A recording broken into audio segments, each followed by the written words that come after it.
Subscribe to our channel by clicking the subscribe button. Click the bell button and enjoy the latest uploads from our channel. आज से एक सदी कबल जब China में जलजला आया था तो लाखों लोग जो है वो मलबे तले दब गए और खाक का ढेर बने थे, और एक बहुत बड़ी बिल्डिंग जब वो नीचे गिरती है तो उसके मलबे को उठाया गया तो काफी दिन लग गए उस मलबे को उठाने के लिए। लेकिन एक जगह देखा गया कि वो सिल थी, उसको उठाया तो नीचे एक छोटा सा बच्चा है और साथ एक खातून है और दोनों बेहोश हैं। उन्हें वहां से उठा के हॉस्पिटल ले आए और उस खातून को होश आई तो उससे लोगों ने सवाल किया कि हमने एक अजीब काम देखा है कि तेरे हाथों की उंगलियां जो थी वो जख्मी थी, सारा बदन तो तेरा महफूज है, तो तेरी ये 10 उंगलियां हैं ये सारी जख्मी थी, इसकी वजह क्या है? तो वो खातून कहती है कि ये मेरा बेटा 2 दिन तो मैं इसको अपने छाती का दूध पिलाती रही और जब दूध खुश्क हुआ तो मैं अपनी उंगली इसके मुंह में डालती, कभी अपनी जुबान इसके मुंह में डालती क्योंकि जुबान भी कांटा बन चुकी थी, लेकिन ये बेटा खामोश नहीं होता था, रोता था और मुझसे इसका रोना देखा नहीं गया। और वो खातून कहती मैं अपनी उंगलियों को काटती, इसको चबाती और जब खून निकलता तो मैं अपने बेटे के मुंह में उंगली रख देती, और मैंने इतने दिन इस बेटे को अपना खून देके इसकी जान बचाई है। और यार माँ अपना खून देने के लिए भी तैयार है, माँ कितनी औलाद के लिए मेहनत करती है, सिलाई मशीन चला रही है, घर में फुटबॉल सी रही है, और बूढ़ा बाप फैक्ट्रियों में धक्के खा रहा है।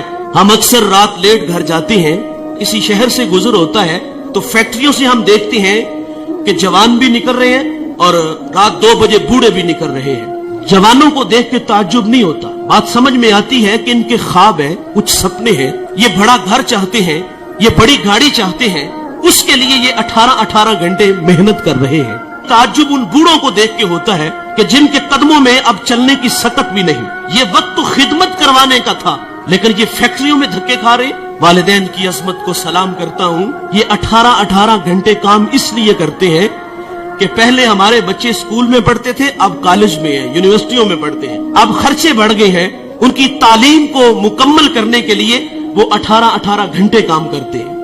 और उन बूढ़ों के पेशे नजर ये भी होता है कि हमने तो सारी जिंदगी मिस्त्रियों के पीछे दाबड़े उठाए, फैक्ट्रियों में धक्के खाए, कल को हमारी औलाद हमारी जगह पे न खड़ी हो, वो हमें आसूदा करने के लिए, आसूदगी देने के लिए खुद 18-18 घंटे काम कर रहे हैं। लेकिन अफसोस उन्होंने मेहनत से पाला, उन्होंने हमें माशरे में जीने के गुर सलीके दिए, हमें तालीम की दौलत से आरास्ता किया।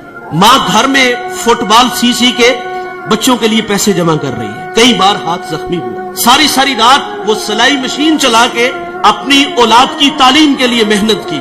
और हम इतने बड़े बने कि जब हम किसी आला मसनद पे बैठे तो अब माँ बाप खुद को छोटा महसूस करने लगे। ये रवैये हैं हमारे, वो हमें बड़ा देखने के लिए खुद हारे।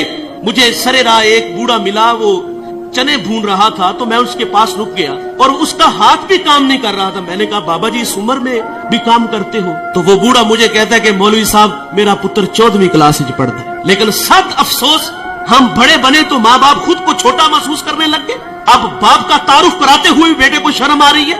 ओ भाई तुम अल्लामा हो, तुम मुफ्ती हो, तुम बहुत बड़े पीर हो, तुम बहुत बड़े सियासतदान हो, पूरे जिले के तुम मालिक हो, लेकिन साहिब जब घर आया करो ना तो ये सारे स्टार, ये सारे एजाजात उतार के आया करो। जब घर में दाखिल हुआ करो तो वही 25 साल पुराना बबलू बन के आया करो। इमाम आजम अबू हनीफा रहमतुल्लाह अलैह, कितना बड़ा नाम है, आपके उस्ताद हमाद रहमतुल्लाह अलैह की मसनद पे बैठे हुए हैं, आपका फतवा चलता है, और माँ इमाम आजम को वही बचपन का वो जो है वो भोला बाला बेटा समझती है। और माँ अक्सर कहती कि मुझे ये मसला दरकार है, ये मैंने मसला पूछना है, फलां जगह एक बूढ़ा आलिम है, चलो उसके पास मसला पूछने चलते हैं। बेटा ये नहीं कहता माँ मैं खुद बहुत बड़ा आलिम हूँ। माँ ने कहा उस आलिम के पास जाना है तो इमाम आजम सवारी तैयार करते, माँ को उस पे बैठाते और खुद नुकेल पकड़ते और आगे आगे खुद चलते, उस आलिम के पास जाते, दस्तक देते, वो बाहर आते तो उसकी हया से निगाहें झुक जाती और कहा मेरी माँ ने आपसे कोई मसला पूछना है तो इनकी जरा रहनुमाई फरमाइए। वो मसला पूछती तो वो इमाम आजम से कहता कि इसका जवाब क्या है, आप इरशाद फरमाएं। आप आहिस्तगी से फरमाते इसका ये जवाब है, और आप थोड़ी सी ऊंची आवाज में मेरी मां को मसला बता दो। सारी जिंदगी ऐसे ही हुआ, और माँ बाप के लिए तो औलाद वही 25 साल पुरानी होनी चाहिए ना। लेकिन अफसोस कि हम घर में भी आते हैं तो पीर बन के आते हैं, अफसोस कि हम घर में भी आते हैं तो बहुत बड़े अल्लामा बन के आते हैं। इनकी कदर करो साहिबो, कदरे नेमत जवाले नेमत के बाद है।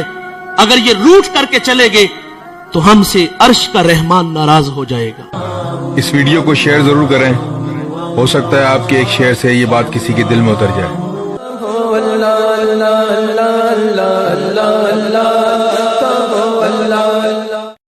Subscribe to our channel by clicking the subscribe button. Click the bell button and enjoy the latest uploads from our channel.